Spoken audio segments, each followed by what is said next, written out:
আজকে আমরা চলে আসছি যমুনা নদীতে। যমুনা নদীতে দেখেন চারিদিকে যেদিকে তাকায় শুধু পানি আর পানি।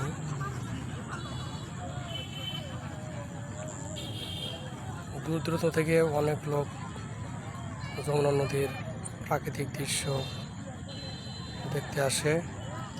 সামনে যে ছোট ছোট লাইটগুলো দেখছেন সেটা হচ্ছে যমুনা বহুমুখী সেতুর লাইট।